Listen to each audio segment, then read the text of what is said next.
puedes buscar la rentabilidad del mundo, pero no sé, pues un 200% de cero sigue siendo cero. Exacto. Tú en la vida tienes que hacer algo que vaya con tu personalidad. La personalidad tuya no la vas a cambiar, acéptalo. Value Investing es una frase redundante, Claro. para mi manera de ser, es la única manera de invertir. En la bolsa, para no perder plata, tienes que tener la razón. Pero para ganar plata de verdad, tienes que tener la razón y además el resto tiene que estar equivocado.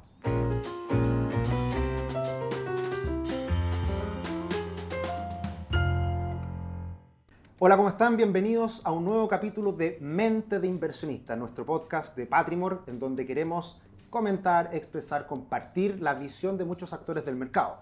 En esta oportunidad nos acompaña un grande, un amigo de la casa, Tomás Casanegra, junto a Fernando Sleve, gerente de inversión y planificación. Nos acompaña hoy día para hablar de lo que es el Value Investing, así que es un tema muy importante que lo vamos a desgranar y vamos a tratar de explicar en detalle. ¿Cómo estás, Tomás? Bienvenido. Hola, Tomás. Bien, pues bien, Sergio y Fernando, muchas gracias por la invitación, feliz. Me siento como en casa. Eso, muy bien, muy bien. Estaba pendiente conversar con Tomás, ya que hemos hablado tanto en tantos webinars, lo dejamos un poquito para más capítulos más avanzados, pero de todas formas te queríamos entrevistar para, como todos los entrevistados, explicar un poquito cuál ha sido tu experiencia y partir por los orígenes. ¿Dónde parte este interés por el mundo de la finanza, la inversión? Sí, mira, quizá dame un segundo para decir la buena idea de este programa, porque yo creo que a veces la gente se ha todos tendemos a irnos mucho a las circunstancias, a lo que está pasando en el mercado y no entender que el ser inversionista es más uno que las oportunidades que existen. Entonces cuando uno ilustra más o menos lo que, me imagino, lo que fue mi experiencia y de otra gente que han invitado, le puede hacer sentido a quienes te están escuchando. Así que, nada, ese era un pequeño paréntesis introductorio, pero yendo a tu pregunta, yo partí en esto no muy joven, ¿eh? Te diría yo, empecé a invertir, yo tengo 51 años y empecé a invertir seriamente a los 30, por ahí, 30 y poco. Y ahora mirando para atrás estoy muy contento que haya sido así.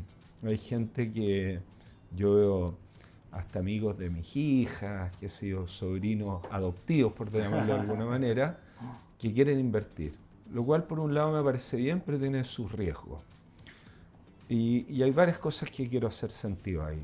Primero, uno cuando es joven, cuando empieza a trabajar, cuando empieza a tener ingresos, esto de esforzarte y sacarte la mugre por un retorno mayor cuando no tienes ningún patrimonio, cero, 4 chauchas, lo que te sobró de fin de mes, no hace mayor sentido porque puedes buscar la rentabilidad del mundo, pero no sé, pues un 200% de cero sigue siendo cero. Exacto. Entonces al fin y al cabo yo lo que llamo la atención a aquellos que están partiendo, preocúpense de crear la base, preocúpense de ahorrar. O sea, ser rigurosos con respecto a que los ingresos que tienen sean mayores que sus gastos. Ahí está ese libro antiguo, Papá Rico, Papá Pobre, ¿se acuerdan? Que fue un clásico en una época y me acuerdo que si hay una idea de ese libro es págate tú primero y después págalo a los demás. Sí. Y págate tú primero es, recibes tu sueldo, sacas un X porcentaje, un 20, 30% que va a tu ahorro y de ahí vives con el otro 70%. Y punto.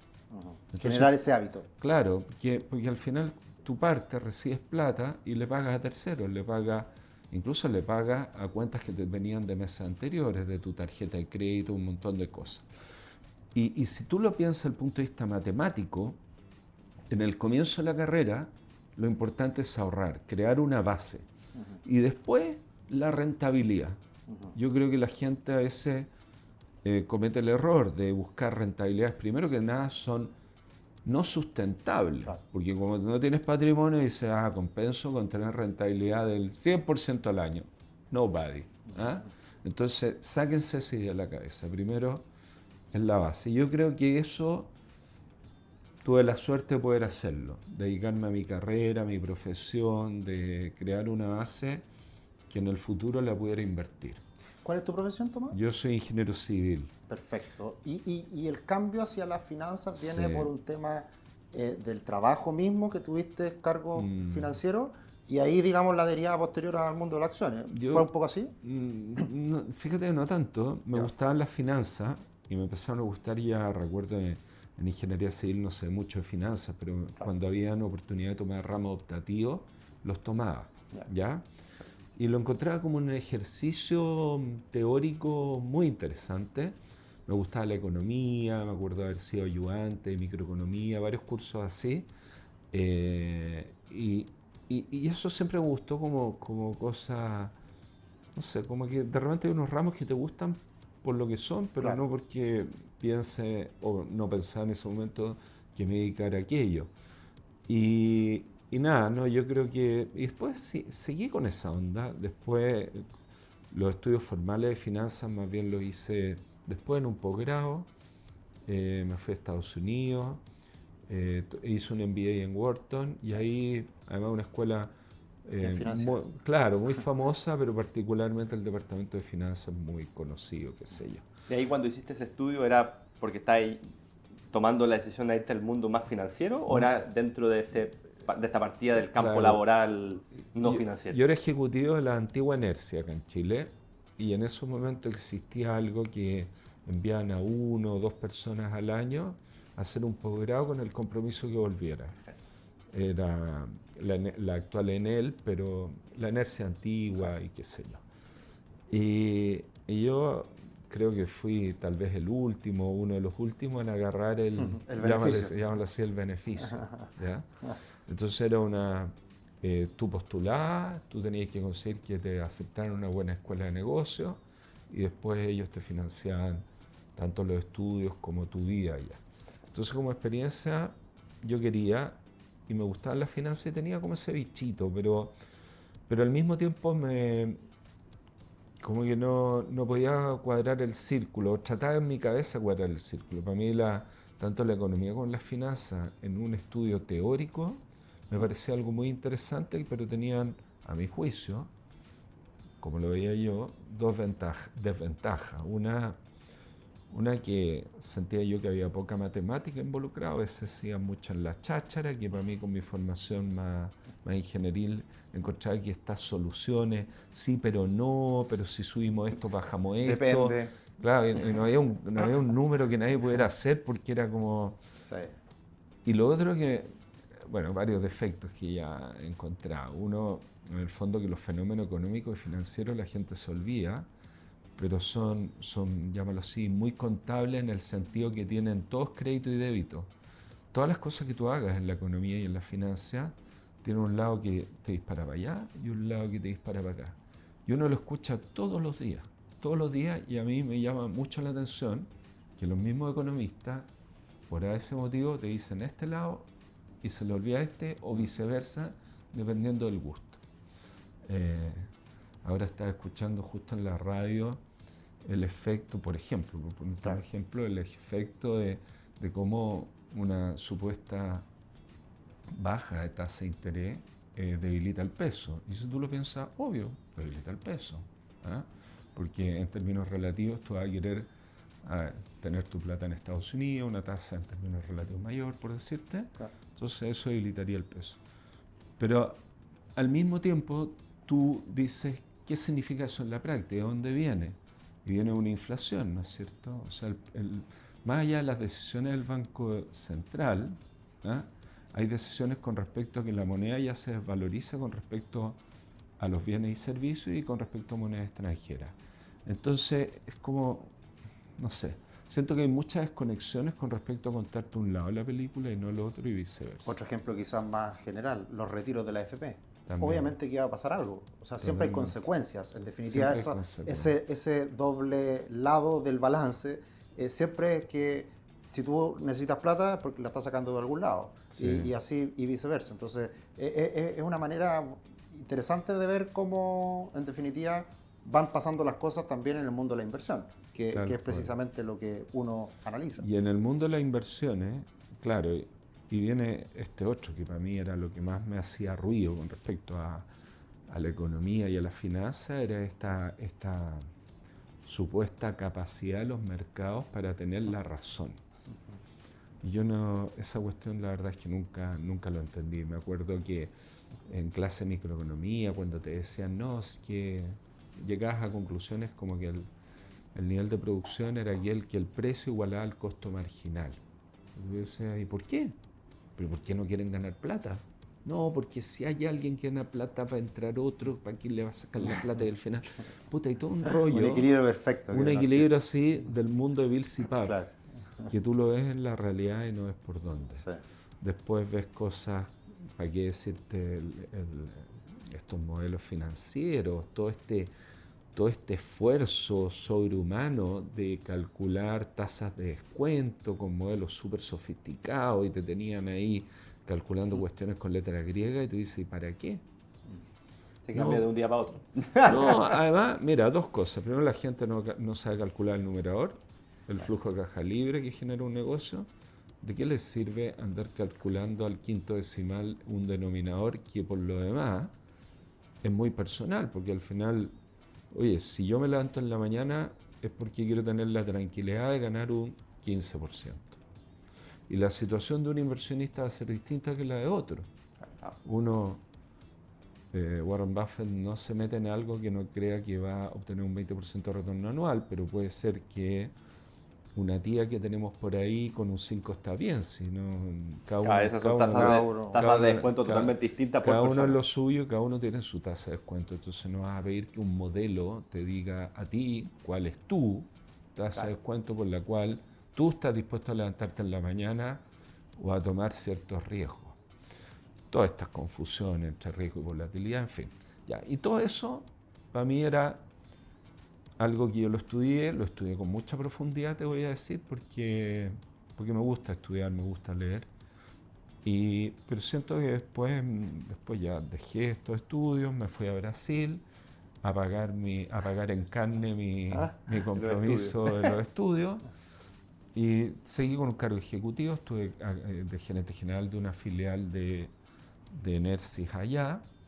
Y al mismo tiempo, por cosas que no sé, empezaron a llegar a mis manos, no recuerdo exactamente, las cartas de Warren Buffett a los accionistas de Berkshire Hathaway. Y las empecé a leer. Esas cartas vienen desde fines de los 60, me las leí todas. Y yo dije, es que... Toda lógica. Esto es. This is it. Sí. Y lo sentí. Sí. Lo sentí en ese momento y me acuerdo que me puse muy contento por dos cosas. Porque yo ya tenía la base para entender de lo que estaba hablando, incluso en las partes supuestamente técnicas de las cartas, podía seguir los números, entendía la lógica detrás. Y dos, y esto es lo más importante, sentí que descubrí algo que iba con mi personalidad. Que eso es clave. Eso es lo más... Uno siempre dice, esto es lo más importante. Yo creo que eso sí es lo más importante. Tú en la vida tienes que hacer algo que vaya con tu personalidad. La personalidad tuya no la vas a cambiar. Acéptalo. Si eres introvertido, eres introvertido. Si eres extrovertido, eres extrovertido. Si eres bueno para vender la pomada, eres bueno para vender la pomada. Si eres bueno para pensar y medio autista, por decirlo, eres así. Y ya está. Si eres impaciente, estás cagado. Y en el mundo de las inversiones particularmente. Si eres paciente, esto es lo tuyo.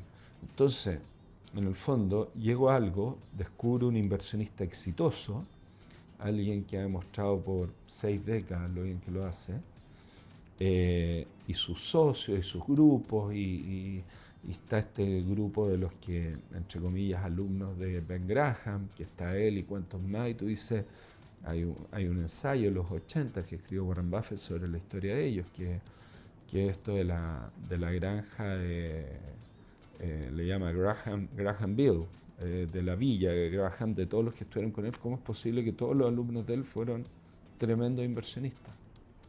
Es como, porque en la teoría de mercado eficiente, en que hay gente buena y gente mala, pero se distribuyen aleatoriamente y nadie le puede ganar al mercado, y empieza... O sea, a mí me pasa que todo aquel que entra en esto con la lectura de es que nadie le puede ganar al mercado y el mercado siempre tiene la razón, yo digo, ¿para qué entras en esto? O sea, no le veo asunto. Sí, pero yo creo que hay, por ejemplo, hay una frase de Warren Buffett que depende cómo se mire, uno puede decir estoy con él o no, o en realidad qué es lo que realmente piensa Warren Buffett. Y lo conocemos bien a Warren Buffett, y dice dos cosas Warren Buffett que son contradictorias, porque depende también del inversionista. Y una es diversificar es de tontos, porque él se concentra, porque estudia y sabe y toma la decisión en pocas empresas, que ahí pasamos ya al tema del value investor. Y también él recomienda al común de la gente compren el Standard Poor's 500, porque al final, olvídate. Entonces, yo creo que también depende mucho la frase que él dice en el contexto y a quién va dirigida. Claro. Que si uno, como inversionista, quiere dedicarse a esto y hacer la pega, digamos, concentrarse en pocas acciones. Pero si uno en realidad esto no le interesa, o más bien son los ahorros para largo plazo y se olvida, Standard Poor's 500. Entonces, ¿qué opinas tú al respecto? Bueno, yo discrepo contigo en el sentido que no le veo nada de contradictorio. Yo creo que hay varias frases, tanto de él, de Charlie Munger y de otros, que dicen básicamente diversificar es para el que no sabe lo que hace.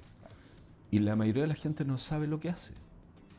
O sea, Peter Lynch tiene esta analogía que dice, ¿cómo es posible que haya gente invirtiendo en la bolsa los ahorros de su vida y le dedica menos tiempo a estudiar esas inversiones que lo que el tiempo que le dedica a cambiar el microondas o la juguera? O la juguera.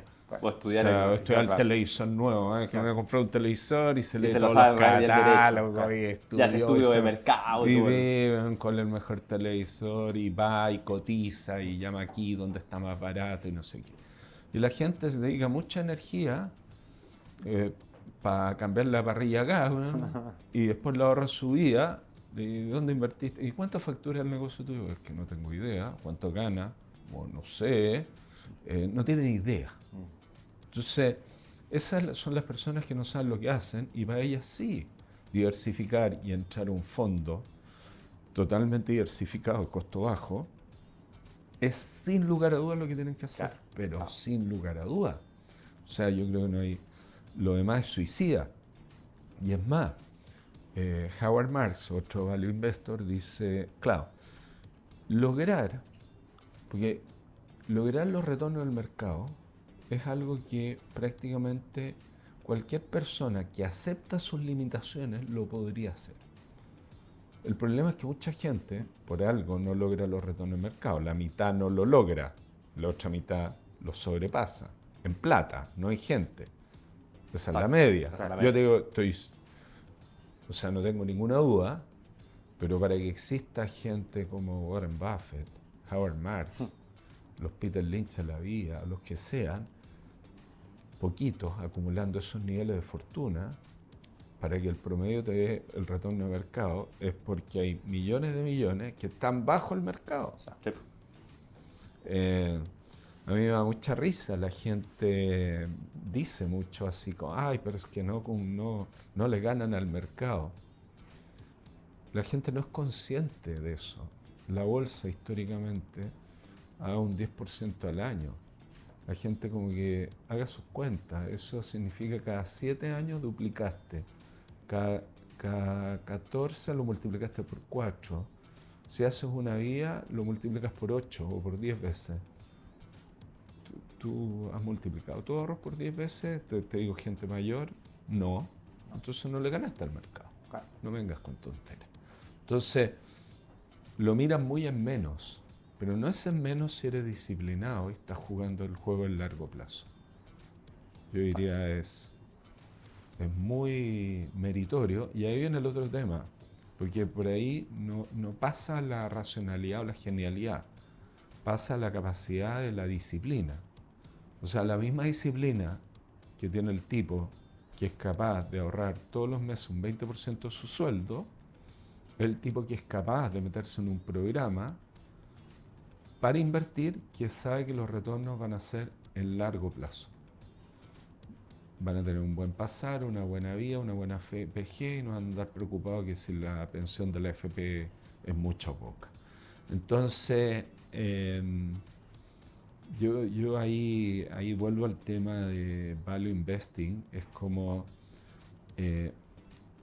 el éxito no está en qué tú inviertes, sino que el tipo de inversionista que eres. Y yo siempre digo lo mismo, agarra cualquier acción del mundo, cualquiera. Hay gente que ha ganado mucha plata con esa acción, hay gente que ha perdido mucha plata con esa acción, hay gente que ni chi ni cha con esa acción, y la empresa ha hecho lo mismo para todos. Para todos. La única diferencia es el comportamiento. Ah. Y lo mismo si uno lo lleva a generalidades del mercado, el Bueno, S&P, bueno, el fondo S&P, A, yo lo que sea. siempre digo el ejemplo más dramático para mí era, creo que hice una columna cuando, bueno, yo creo que en estos momentos, ¿quién es el más rico del mundo? Jeff Bezos, ¿no? Jeff Bezos. Creo que Bueno, pero- entiendo la familia de Louis Vuitton hoy en día. Sí, no sé, bueno, pero da por lo ahí, mismo. da lo mismo. Bezos está Sí. número uno. Sí. Y yo digo, ¿quién es la persona que más? Porque si tú ves la historia de Amazon en la bolsa, para la crisis.com la acción cayó 96%. Después rebotó, ha tenido otras caídas, pero 96%. Y yo digo, ¿quién es la persona que más plata ha ganado con Amazon? Con la acción de Amazon. Bezos. Bezos, ¿no? Por definición, Claro. digamos. Y alguien que nunca ha vendido nada. Ahora último ha vendido un poquito porque, bueno, ya está está bien, está disfrutando la vida, segunda señora y todo lo demás. Y hacer Pero- esos proyectos de irse a Al hacer espacio. la industria Sí, espacial. está en otra, pero ya es que llámalo así, ya está medio jubilado. Claro. Pero él nunca vendió antes. Entonces alguien que se comió el 96%, y aquí tenéis gente que sale corriendo por un stop loss del 5%, apanicado. Entonces, ahí Charlie Munger dice, si tú no eres capaz de aguantar caídas del 50% en tu portfolio, estás condenado a tener los retornos mediocres que vas a tener. Exacto. Entonces, tienes que tener la guata, tienes que entender el juego que estás jugando. Y- Oye, Tomás, bueno, yo creo que hiciste una descripción larga de lo que significa el value investing, pero si lo pudieras resumir o conceptualizar, sí. o qué te representa para ti el value investing hoy en día. Bueno, para mí, a ver, porque la definición así como llámalo así, el libro, value investing, hay una frase que yo pongo en Twitter que encuentro que value investing es una frase redundante, Claro. para mi manera de ser, es la única manera de invertir.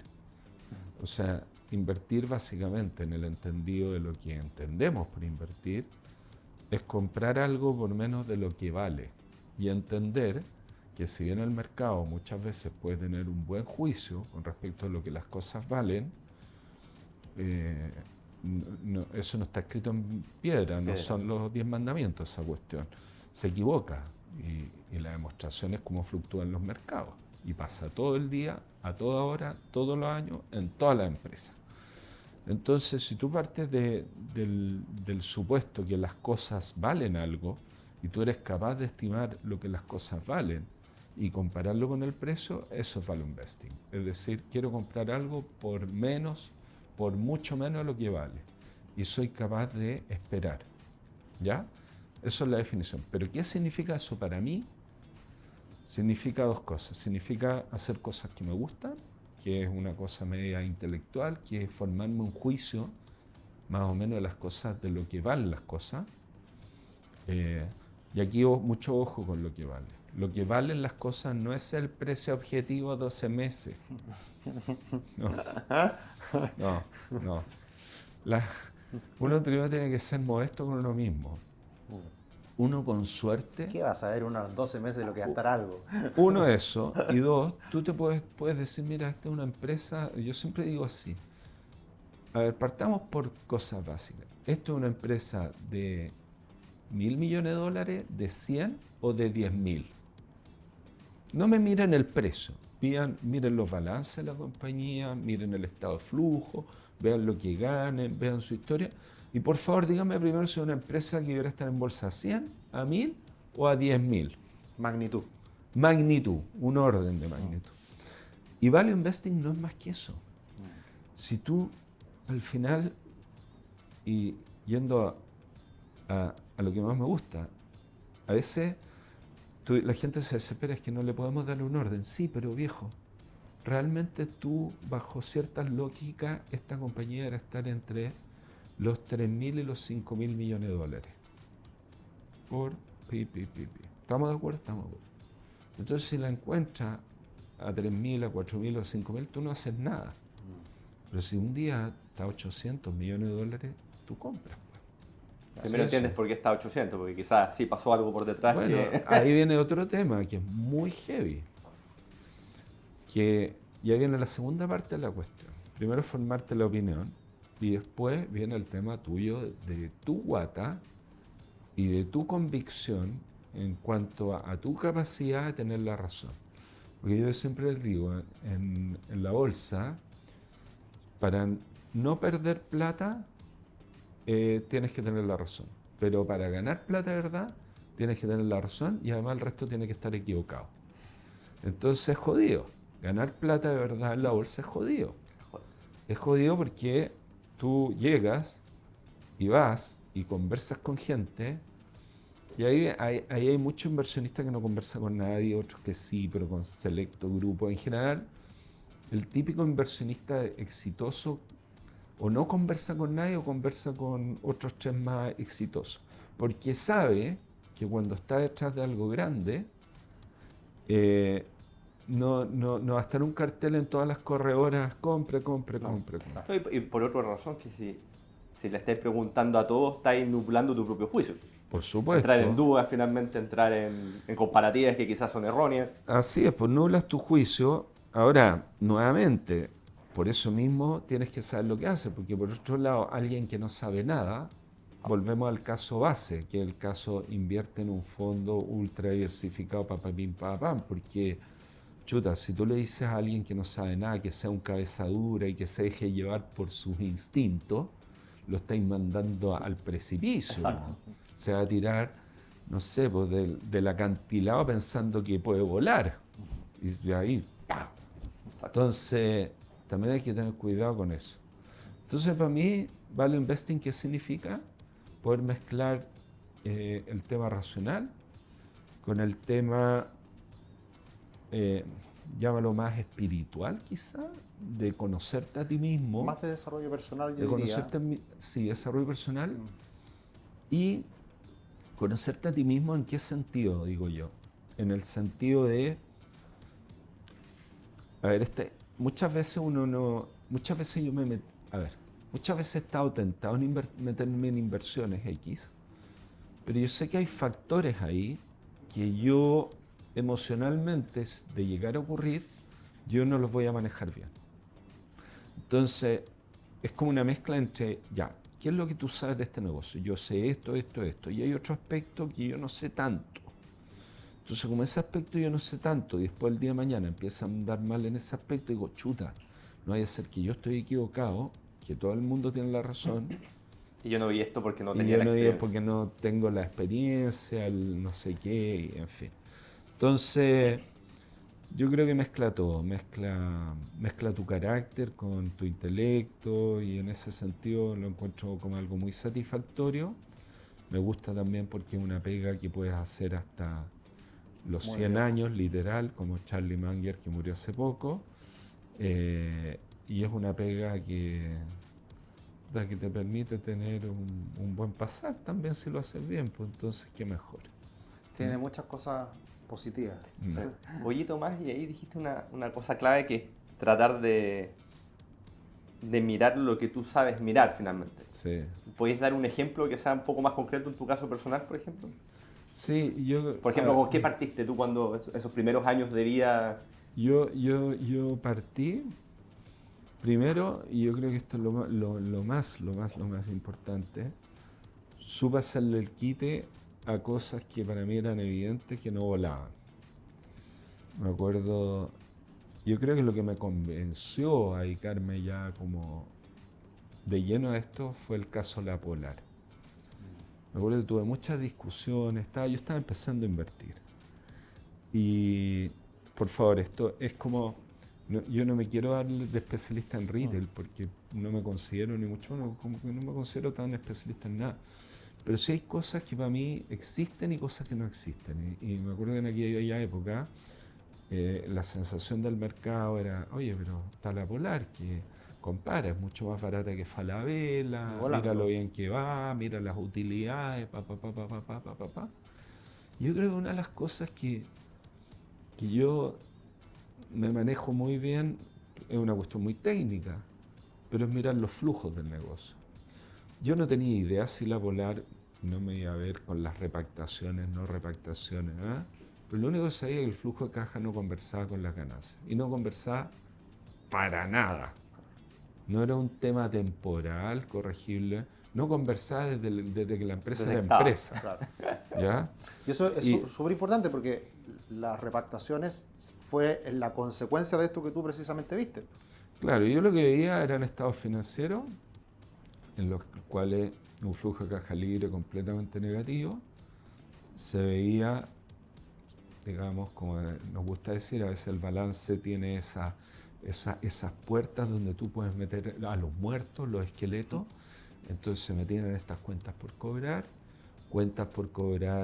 en una empresa de retail que para cobrarla necesitaba 1 año y medio, cosa que en el retail, o sea, algo que esperas cobrarlo en 1 año y medio, o sea, ¿cómo se te ocurre que alguien te va a pagar una zapatilla que te compró, que está moroso 1 año y medio después?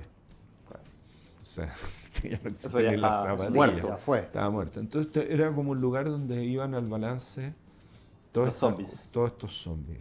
Y ahí yo creo que lo que yo me manejo bien, o siento que me manejaba bien, es cómo conversa el balance con el estado de flujo, con la cuenta de resultados. Y cómo conversan entre ellos. Y ahí hay algo que yo siempre encuentro que los analistas aquí no hacen.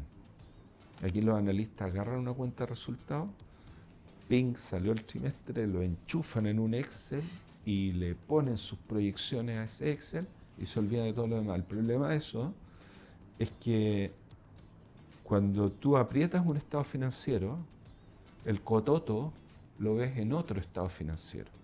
O sea, tú estrujas la cuenta de resultados para mostrar más utilidades y el cototo te aparece en una cuenta del balance. Ves un estado de flujo que no llega y el cototo puede no aparecerte en cuenta de resultados y te aparecen también en el balance. Entonces, cuando tú te enfocas, por algo existen 4 estados financieros, el otro es el cambio de estado del patrimonio. Y por algo todos los auditores parten diciendo que hay que analizar los 4 en conjunto, junto con las notas de los 4. Entonces, a mi parecer, el trabajo del analista típico, hay analistas muy buenos, pero el trabajo del analista promedio era un trabajo de no análisis, muy básico.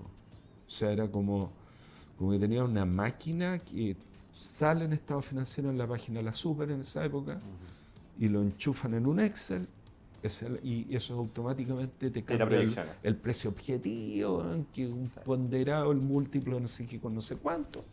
Listo. Y tú ves, yo siempre digo, a mí me gusta mucho, a veces veo en CNBC, en todos esos canales informáticos, traen analistas top de algún banco de inversión o independiente, un hedge fund. Y es un gallo con más canas que yo. Exacto. O sea, sorry, nada contra los cabros chicos, pero no podéis pretender ser un analista top si hace 6 meses estás en la universidad pateando piedras. O sea, una cuestión que requiere años. Es verdad. O sea, que tú ya las viste todas. A mí ya me contaron todos estos cuentos. No te pasan gato por Y esos gallos les contaron cuentos en los años 90. No, es que ahí esta empresa, WorldCom, hacía lo mismo que vos. Y los otros, como que le hablaran de la Edad Media, no sé. ¿Cachai? Entonces, pucha, y eso es una cosa que también tiene el mundo de las inversiones.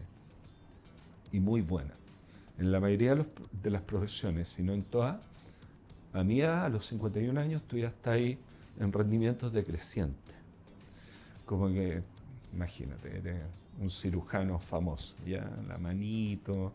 En casi todas las profesiones, como que, ¿para qué decir ejecutivos de empresa? Claro. O sea, para mí es heavy. Yo creo que, no sé, quizá unos gerentes general por ahí mayores que yo, pero No, sí ya es que van sacando, cortando la cabeza a van los gerentes cortando, sobre es una 55. pirámide, claro, ya no tienes la energía, las ganas, la fuerza, no sé, como que ya, pero es natural. En cambio, el mundo de las inversiones es algo que lo podías hacer hasta viejo y te pones mejor con los años. Claro. Es exponencial. Funciona Claro. exactamente igual que el interés compuesto. Exactamente, el interés compuesto, el conocimiento, la experiencia, así que así es.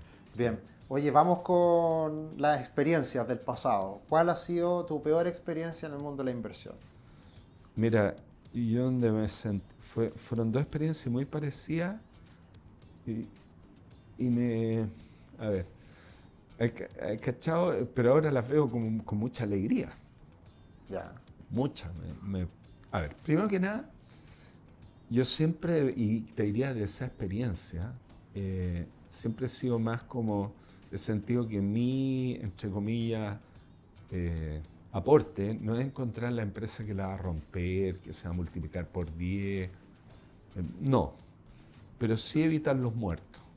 Yo no me meto con muertos, pero sí me he metido con muertos al comienzo De tu carrera, de mi como carrera y son muertos porque, claro, me pasó como muchos bueno, es que esto quizás la gente joven no sabe, pero hubo una empresa que quizás en los últimos años la han visto fantástica, pero ha sido un muerto colgante de toda la historia de la humanidad, que es la Sudamericana de Vapores. Po. Ahí yo creo que te has peleado, o sea, has tenido diferencias con muchos en la actualidad. Sí, pero yo tengo diferencia en el fondo, más que diferencia, me pasó con dos empresas del grupo Quiñenco, con la antigua Madeco y con la Sudamericana de Vapores. Que en ambas yo hice mis cálculos, en el caso particular de Madeco, que tenía esta filial que después se separaron, que era Invexans y todo lo demás. Yo hacía mis cálculos, vi unos descuentos holding increíbles, me acuerdo que la acción estaba a 10 pesos en la bolsa, y yo hacía todos mis cálculos por el subyacente que se llama Nexans, que era un fabricante de cables francés, y me da 32 vientos. Estaba aquí a 10 pesos y me da 32 pesos, en pesos chilenos, con todos estos ajustes que Por hay la que participación que hacer tenía. y bla, bla, bla. Y yo decía, bueno, esto está muy bueno, y como que le creía ese tipo de cosas. Dos cosas que hay que aprender. Una... Estás pensando que estás Sí, arbitrando ahí. Sí. Joel Greenblatt dice que arbitraje es algo que no hay que hacer, primero que nada. O sea, es como pasarle una pistola a un niño y juega la ruleta rusa. ¿Ah? Y yo creo que lo aprendí en carne propia, pero encontré en esa oportunidad que no estaba arbitrando un pesito más, un pesito menos, era 10 contra 32. ¿Qué puede salir mal? ¿Qué puede salir mal? Y sí, yo es algo que salió mal, que ahora lo miro para atrás y digo, es ultra obvio que iba a salir mal.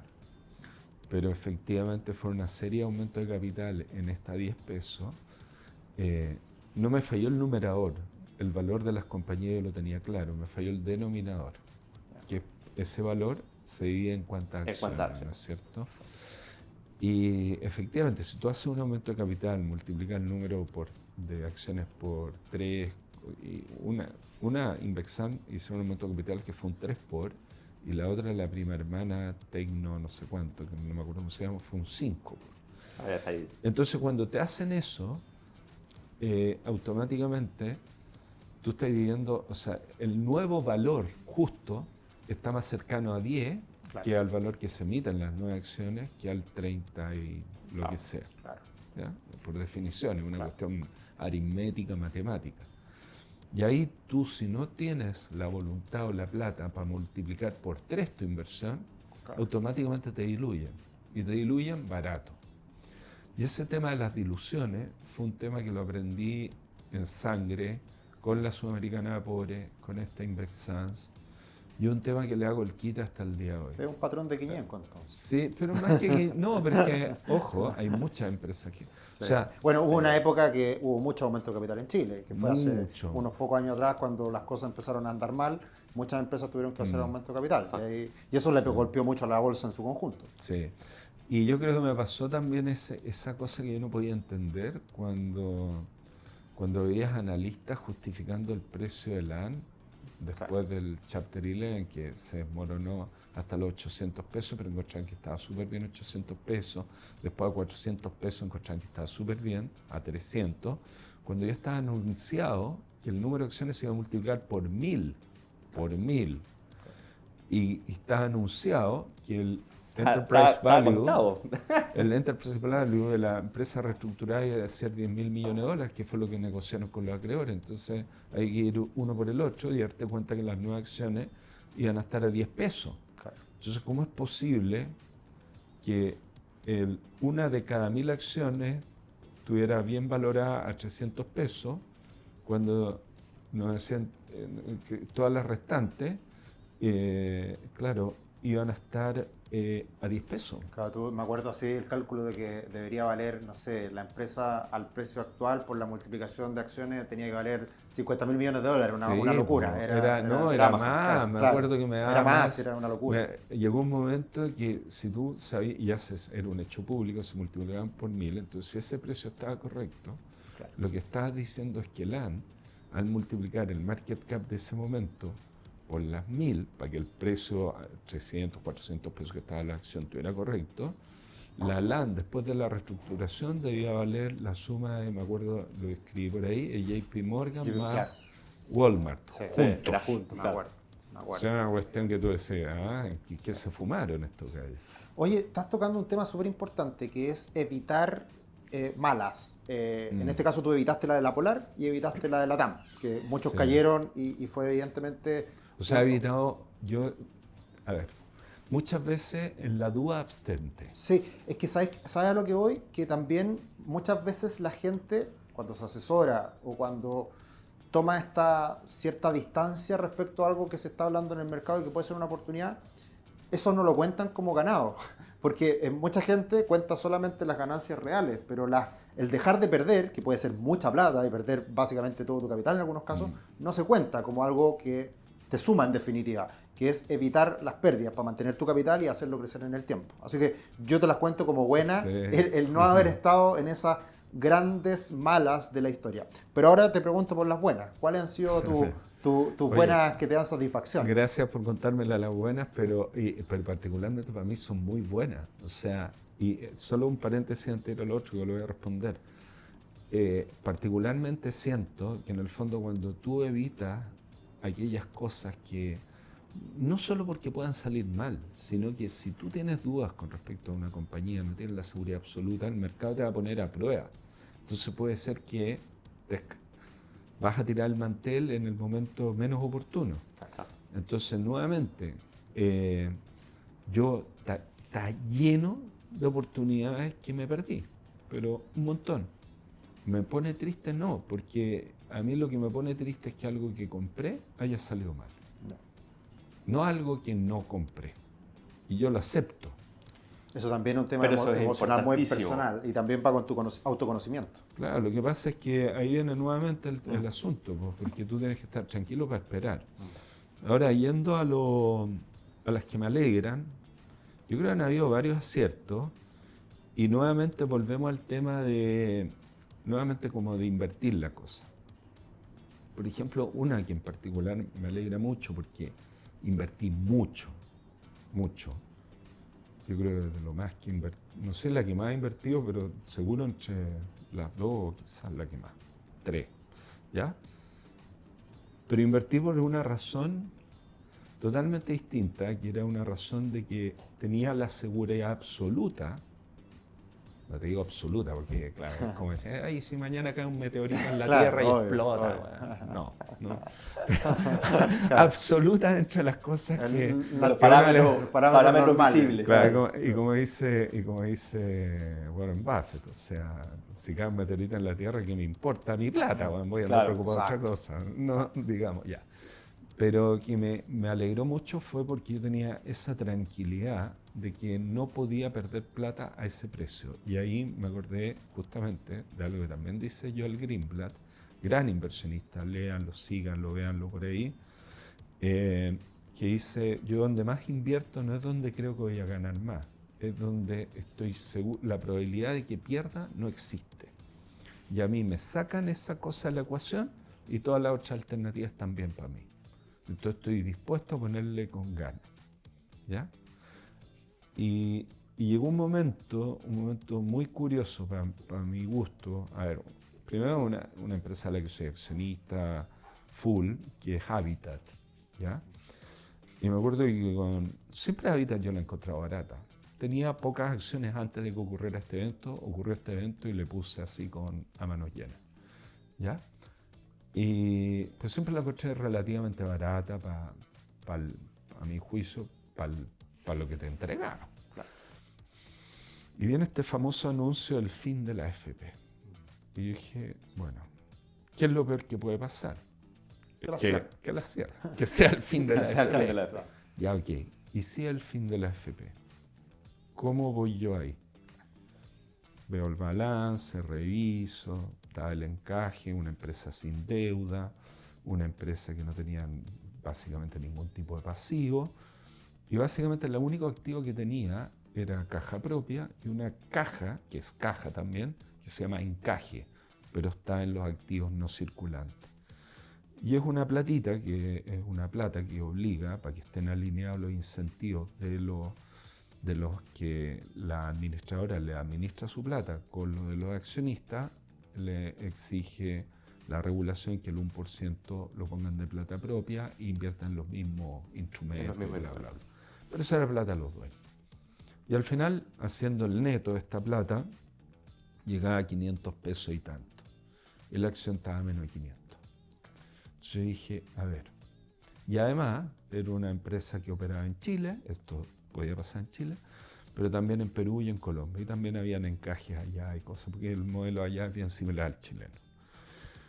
Y yo dije, bueno, ¿qué pasa si mañana, automáticamente, mañana, en estos 3 países bajan la cortina, se cierra, no pierdo plata? Claro, si pasa un año ya ganáis. Y si pasa un año, ganas una utilidad que tiene, y si pasan 2, si pasan 3, y ahora puede ser que sigamos de por vida, la vida sigue. Entonces, yo no invertí ahí, y eso es lo que me pone contento, pensando necesariamente en que la acción iba a volar. Claro, el tema es que no se cerraron las FP, el tema es que tú tienes una compañía que hoy en día, al final, hizo un spin-off de esas operaciones fuera de Chile, recibiste 200 pesos por ahí, recibiste en dividendo, ha recibido estos años una brutalidad, o sea, una empresa que hoy, aparte de que la acción ha subido, pero en dividendo ha recibido una brutalidad, o sea, es una compañía que has hecho más de un 3,5 por en, no sé, pues en 2, 3 años. 2 años. 3 años, claro. Y ahí tú llegas a estas situaciones en las cuales el mercado de tanto en tanto te da esas cosas, pero tienes que estar preparado. Y sobre todo, creo yo, irte a los fundamentos, porque el anuncio suena terrible. Claro. O sea, a ti te dicen, yo cierro tu empresa, entonces ¿tú qué te imaginas? Oh, perdí todo. Todo, claro, exacto. O sea, esto No hay vale nada, cero. Que es exactamente lo contrario con las quiebras. El Chapter 11, que es quiebra, y uno piensa, uno lo pierde todo. Y no, sigue funcionando. Es para O sea, claro, todo depende. En las quiebras sí, tu patrimonio puedes perder todo en el sentido de que la empresa puede continuar, pero nuevamente, por eso es caso a caso.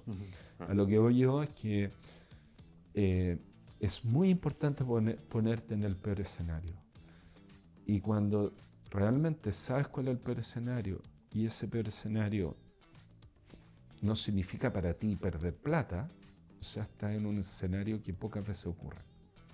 Por eso me pone muy contento. Yo creo que hay otras más que he ganado mucho más porque han pasado cosas en cantidad de veces y todo, y más tiempo, pero esa en particular me pone contento porque por esta filosofía muy de value investor. Mira, qué buen cierre. Súper Qué buen cierre. Oye, y para finalizar ya, definitivamente estamos ya en los últimos segundos. 3 consejos para alguien que se inicia en el mundo de la inversión. Ya, yo creo que hay uno que le di primero. Por favor, ahorren. Perfecto. O sea, sobre todo si son jóvenes, preocúpense de ahorrar. No anden, o sea, tengan la disciplina, asesórense si necesita, pero para tener un plan de ahorro inteligente, bien hecho, que aproveche, si es que tienen que aprovechar beneficios tributarios, lo que sea, hagan eso, ¿ya? Y ocupen ese tiempo para en paralelo ir aprendiendo e ir estudiando. Y también no está nada de mal. Aquellos que me digan, es que, pucha, es que no es lo mío, yo la verdad es que empiezo a leer un estado financiero, un balance de una compañía y me quedo dormido a las 2 páginas, válido, no es para ti. O sea, no te hagas trampa en el solitario y búscate un fondo barato, bien diversificado y quédate ahí tranquilo porque tu objetivo es otro. Pero a los que sí les gusta esto, y por último lo más importante es paciencia. Acuérdense que también Buffett dice que la bolsa es un lugar para transferir dinero desde los impacientes a los pacientes. Así funciona. Sí. Esto, más que una carrera de 100 metros planos, es una maratón. Es una maratón. Así que es muy mental, muy de largo plazo. Tomás, ha sido extraordinario. Sabía que lo íbamos a pasar muy bien y aprender mucho. Es impresionante, pero ya hemos conversado un montón de veces y siempre un concepto interesante, esa calma que transmites y esa mirada a largo plazo, yo creo que es fantástica. Así que muchas gracias por estar acá. Nos seguiremos encontrando en otros webinars en el futuro. Y bueno, agradecer a todos los que nos escuchan, a todos los que nos ven semana a semana en estos nuevos episodios. Así que invitadísimos a que se suscriban al canal de YouTube, también a que nos sigan en el canal de Spotify y como siempre tratando de traer a grandes inversores y personas de la industria. Muchas gracias, Tomás. Gracias, Tomás. Gracias Fernando. Nos vemos en otro capítulo. Chao, chao.